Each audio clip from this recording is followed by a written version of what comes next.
I would love to introduce you to Commissioner James Hendon, New York City Department of Veterans Services.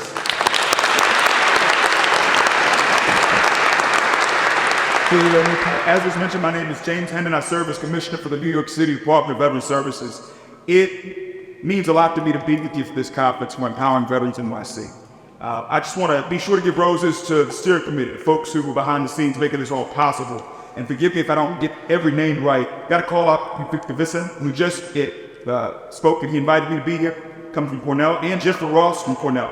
Also want to acknowledge from Columbia, from SEPA, I'm pretty sure that's right, Francois Barre and August Gold. All others who were responsible for putting this together, want to acknowledge the sponsors, want to acknowledge, our keynote who just spoke, Jason Dempsey, from the Columbia Center for Veterans Transition and Integration, and all military service members, past and present, and their loved ones. Please give yourselves a hand.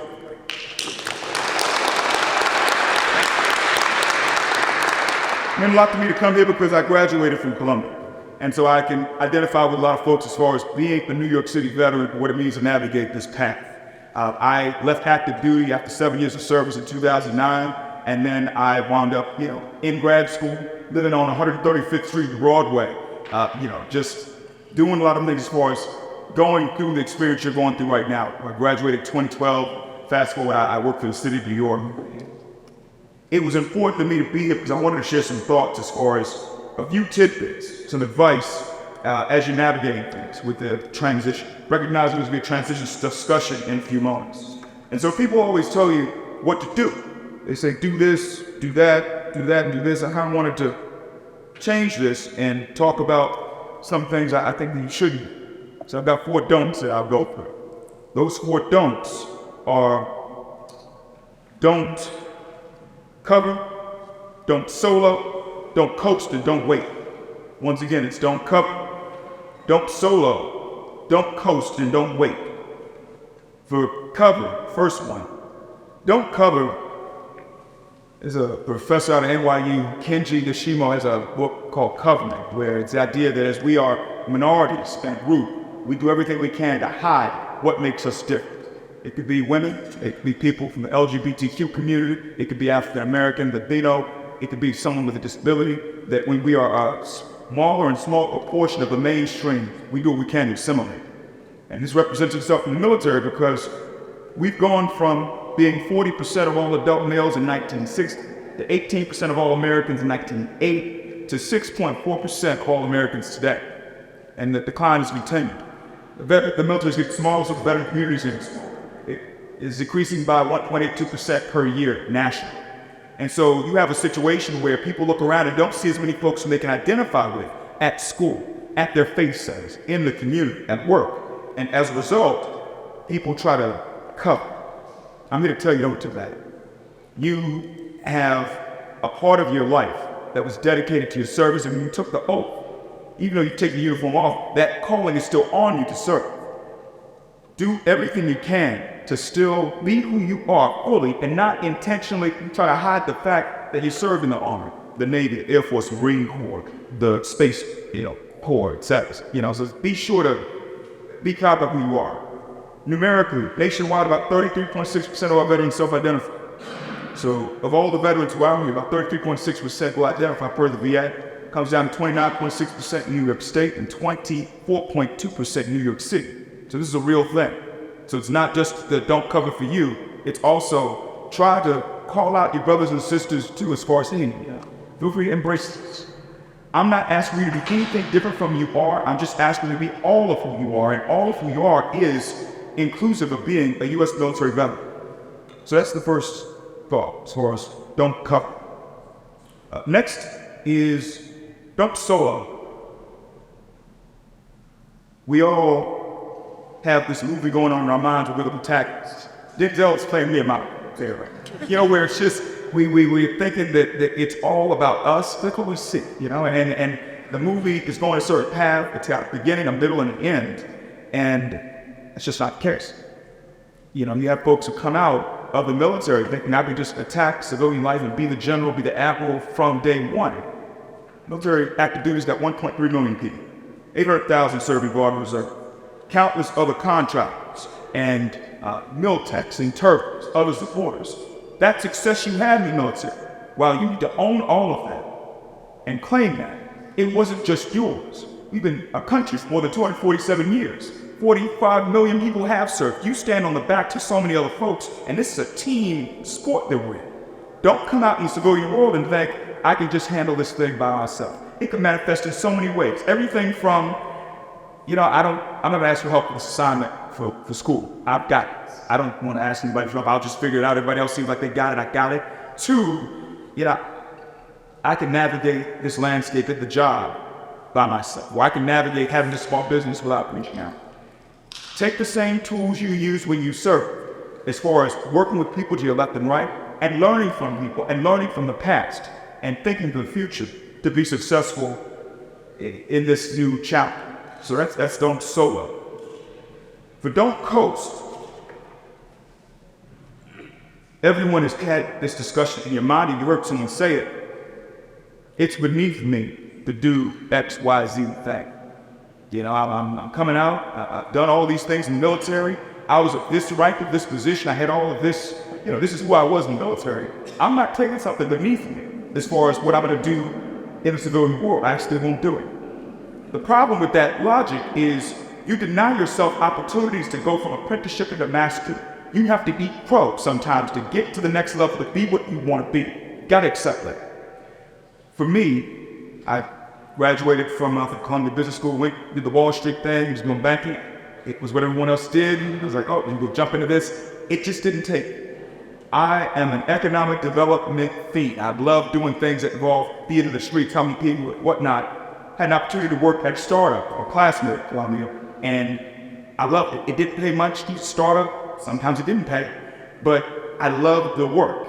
And I had to explain to my wife, I said, honey, you've already gone through school. You've gone through your steps and your things to get from apprenticeship to mastery. This is me going through mine. Fast forward, I go from working for that clean tech startup to starting up my own, a company that's workforce development, to running an incubator for veteran entrepreneurs, to serving as commissioner for New York City's Veteran Services Agency. And so for me, I just use that case study to say to you, there are things that are beneath you, yes. But if it's something that costs your heart, if you know you love a particular thing, that's what gives you joy, and you see a pathway to just take step one towards the thing, you should take the path. You don't want to be that person who says, hey, let me go and do this other thing everybody else is doing because it makes sense, it sounds secure. And then fast forward, the worst years of my life, as far as my own mental health, was my time in the private sector doing banking. Nothing against folks who do banking. It was just, that wasn't me. And so you don't want to be in a spot where you take the wrong turn and years go by and you look and you think, and this isn't me. What am I doing? Better to take the other route where you have to start from, there's the Robert Greene book about mastery. You've got the Malcolm Gladwell and Outliers, the chapter about mastery. You've got to take that path where you say, look, I know I have to humble myself now, but I'm certain that after my X number of years or my 10,000 hours, that it's going to be okay. And so I would encourage you to not coast. Last thing, this one kind of explains itself, the subject, don't wait. Life is short. We all know that. Anyone who's worn this uniform, peacetime, wartime, you understand how fragile things are. And you shouldn't take a single moment for granted. Looked up earlier, life expectancy in this country right now for a man, 73.5 years. For a woman, it's 79. Altogether, the overall number is 76.4 years. So roughly, lived about 76 years, based on current trends per CDC. That means a lot of folks assume have about maybe 50 or so years left to do something, to make a dent. Ask yourself, how am I going to use that time? And this isn't just about the context of jobs and employment, small business, it's also in the context of relationships. Who am I surrounding myself with? What am I doing to make myself happy, give myself joy, to be 100% of me? There's this Howard Thurman quote, don't ask what the world needs, ask what makes us alive. The world needs more people who are alive. Take that tact and approach this thing with ruthless efficiency. Live as if every moment were your last. I had a day in Iraq. I was in Iraq 2005. I was at Afghanistan with 709. I was an infantry officer. I had an argument with somebody, and that was the last time we spoke. Ever since then, I've just gotten in a different place on how I am with people, how I approach things, and just trying to be intentional and recognizing that the hourglass is real. And that Father Time is undefeated, so be wise with what you do with this moment. So it's don't cover, don't solo, don't coast, don't wait. It's key to just think about these things you navigate with this next chapter for you. Please reach out to folks when it comes to the don't cover. I don't try to do this alone. Same thing applies to don't solo. We are a team, always. When it comes to don't coast, don't let the world or what it tells you should be stop you from being who you are. And as far as don't wait, be wise with what you do as far as whom you're with and what you're doing with those people. So that I want to say one thing and then a quote or two. This is the one thing. This is Bronnie Ware, 5 Regrets of the Dying. I just want to share this thing with you. She wrote a book about her time spent with people who were on hospice in their final years. She herself been a nurse. And I want to read these 5 things. Thing 1, I wish I had the courage to live a life true to myself, not the life others expected of me. Thing 2, I wish I hadn't worked so hard. Thing 3, I wish I had the courage to express my feelings. 4, I wish I'd stayed in touch with my friends. And 5, I wish I had let myself be happy. So just let that sit with you as you know through these things of the transition. Life is short, you're blanking before you know it, you'll be on the other end of your journey as a human being. So just take advantage and be thoughtful. And then to end with 2 quotes. One is,